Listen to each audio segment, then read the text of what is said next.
İnsanları inhiraf ettiren, küfre atan amillerden bir tanesi de hevadır ve hevanın tevlid ettiği inhiraftır. İnsanın arzusunun insana hakim olması, insan benliğini insan kaprislerinin çepeçevre sarması, evlada karşı arzu, aileye karşı arzu, çocuğa karşı arzu, yurda karşı arzu, yuvaya karşı arzu, bu arzularla insan bir arzular abidesi haline gelir. Ve sonra bu arzuları aşamadığından yolda kalır, Allah'a ulaşamaz. Heva insanı boğar. Kalla bel tuhibbunel acile ve tezerunel ahire. Kur'an diyor, hayır hayır diyor. Peşin size verilen lezzetleri tercih ettiniz, ahireti unuttunuz, terk ettiniz. Eraeyte men ittekaze ilahehu hevahu. Hevasını ilah edinen o adama bakmıyor musun? Arzuları mabudu olmuştur onun. Arzuları hesabına durmadan boğuşuyor, durmadan çırpınıyor. Böyle bir insan başını kaldırıp kainatın tebessüm eden simasına bakamaz ki Allah'ı görsün. Kendi içine dönemez ki Allah'ı görsün. Hadiseleri değerlendiremez ki Allah'ı görsün.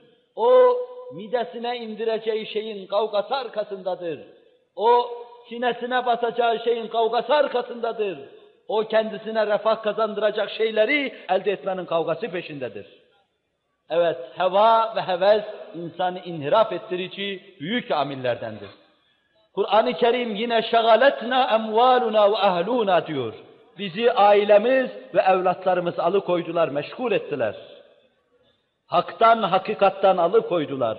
Meseleyi umumileştirirsek Allah'tan alıkoydular demek suretiyle hevanın ve hevesin insanı inhiraf ettirdiğini görüyoruz. Yine Kur'an-ı Kerim diyor: زُيِّنَ لِلنَّاسِ حُبُّ الشَّهَوَاتِ مِنَ النِّسَاءِ وَالْبَنِينَ وَالْقَنَاطِيرِ الْمُقَنْطَرَةِ مِنَ الذَّهَبِ وَالْفِضَّةِ وَالْخَيْلِ الْمُسَوَّمَةِ وَالْأَنْعَامِ وَالْحَرْثِ ذَٰلِكَ مَتَاعُ الْحَيَاةِ الدُّنْيَا وَاللّٰهُ عِنْدَهُ حُسْنُ الْمَآبِ.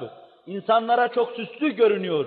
Kadınlar, evlatlar, yığın yığın paralar, atlar ve bugünkü manasıyla taksiler, villalar, apartmanlar, lüks hayat, debdebe alayış, onlara çok süslü ve zinetli göründüğünden insanlar boğuluyorlar. O zinet ve debdebe karşısında boğuluyor, hakikati göremiyorlar. Evet, bu hevadır. Bu hevadır ki insanlara mabud olmuş. Bu hevadır ki insanların aklını çelmiş. Bu hevadır ki insanları Allah'tan alıkoymuş. Ve bunun neticesinde korkunç inhiraf olur. Allah'ı binlerce delillerle ona anlatsanız, işte bu noktadan çıkış yapıp inhiraf ettiği için ona anlatamayacaksınız.